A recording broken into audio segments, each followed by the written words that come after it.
તો વડોદરામાં પણ એરલાઇન્સ સર્વિસે ઇન્ડિગોની વધુ 6 ફ્લાઇટ કેન્સલ થઈ ગઈ અને છેલ્લા 4 દિવસમાં કુલ 20 જેટલી ફ્લાઇટ રદ થઈ છે, જેના કારણે મુસાફરોએ હાલાકી વેઠવી પડી રહી છે. હૈદરાબાદથી વડોદરા, વડોદરાથી ગોવા, ગોવાથી વડોદરા અને વડોદરાથી હૈદરાબાદ રૂટની ફ્લાઇટ કેન્સલ થઈ છે. આ ઉપરાંત વડોદરા, મુંબઈ અને મુંબઈથી વડોદરાના રૂટની પણ ફ્લાઇટ કેન્સલ થઈ છે. છેલ્લા 3 દિવસથી ફ્લાઇટ કેન્સલ થઈ રહી છે. બીજી તરફ બુકિંગની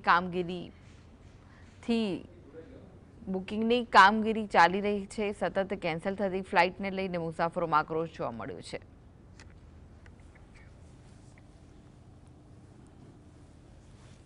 અમને એ જ ક્વેશ્ચન્સ છે કે ફ્લાઇટ થશે કે નહીં થાય, એ લોકોનું શેડ્યુલ પર હશે નહીં હોય, બીજા શું સપોર્ટ, બીજા શું ઓપ્શન્સ છે એ જ ચેક કરવા માટે આવ્યા છે. ઇનકેસ જો કેન્સલ થવાની હોય તો એટલીસ્ટ એ લોકોની સાઈડથી ઓનેસ્ટી એક્સપેક્ટ કરીએ અમે કે ઓનેસ્ટલી એ લોકો કહી દે કે હા કેન્સલ થઈ રહી છે, તો અમે બીજા કંઈક અરેન્જમેન્ટ હોય તો એ આજથી અમારે કરવા પડે. તો રજાને પડશે ત્યાં એ લોકોની સાઈડથી કંપનીવાળા પણ સમજે તો ઠીક છે, ના સમજ્યા તો એ લોકોનું પણ સાંભળવાનું ને જે પણ છે તકલીફ તો પડવાની. તો વડોદરામાં પણ ઇન્ડિગોની ફ્લાઇટ્સ રદ થતાં જે મુસાફરો છે તેમને ભારે હાલાકીનો સામનો કરવો પડી રહ્યો છે. વડોદરા, મુંબઈ અને મુંબઈથી વડોદરા રૂટની પણ ફ્લાઇટ કેન્સલ થઈ છે. છેલ્લા 3 દિવસથી ફ્લાઇટ કેન્સલ થઈ રહી છે. બીજી તરફ બુકિંગની કામગીરી ચાલી રહી છે. સતત કેન્સલ થતી ફ્લાઇટના લઈને મુસાફરોમાં આક્રોશ જોવા મળી રહ્યો છે.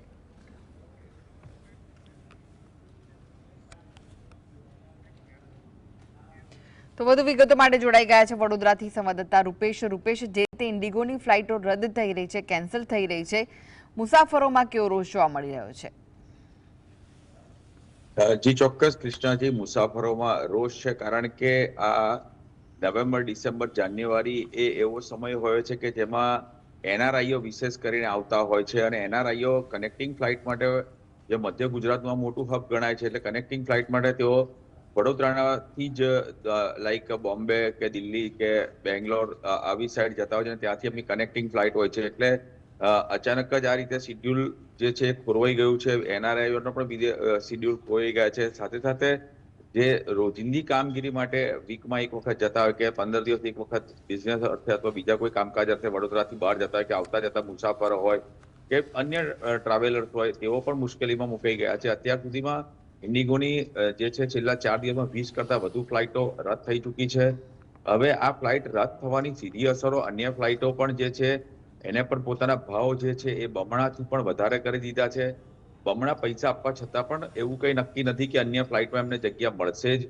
એટલે મોહ માંગ્યા રૂપિયા પણ લોકો આપવા તૈયાર થયા છે, મોહ માંગ્યો દામ પણ અન્ય ફ્લાઇટો વસૂલ કરી રહી છે. એટલે લોકોમાં ભારે હાલાકી છે. જે ઇન્ડિગોનું હેલ્પિંગ ડેસ્ક કે જે ઇન્કવાયરી કાઉન્ટર છે ત્યાં આગળ પણ સતત લોકો ઇન્કવાયરી કરી રહ્યા છે કે એમની ફ્લાઇટ શેડ્યુલ છે કે નહીં, એમની ફ્લાઇટ ઉપડશે કે નહીં. કારણ કે જે રીતે ઇન્ડિગોની ફ્લાઇટના જે ઇન્ડિગોમાં જે રીતે ક્રાઇસિસ આવ્યા છે એને લઈને સમસ્યાઓ સર્જાઈ છે, સ્ટાફની અછત છે, તમામ જે શક્યતાઓ જે છે એના તમામ પાસાઓની હાલ તે તપાસ હાથ ધરવામાં આવી રહી છે કે આ જે મેળ પડશે તો ક્યારે પડશે, એમની ફ્લાઇટ ઉપડશે તો ક્યારે ઉપડશે. એટલે સતત ઇન્ડિગોની ઇન્કવાયરી કાઉન્ટર પર લોકોનો મારો જોવા મળી રહ્યો છે, પૂછપરછ કરતા લોકોનો, અને લોકોમાં ક્યાંક ને ક્યાંક હજી પણ નારાજગી છે. લોકોને આશા તો જરૂર છે કે ફ્લાઇટ ચાલુ થશે, પરંતુ આશા જ્યારે કાઉન્ટર પર આવે છે ત્યારે એમની ઠગારી નીવડી હોય તેવું લાગી રહ્યું છે.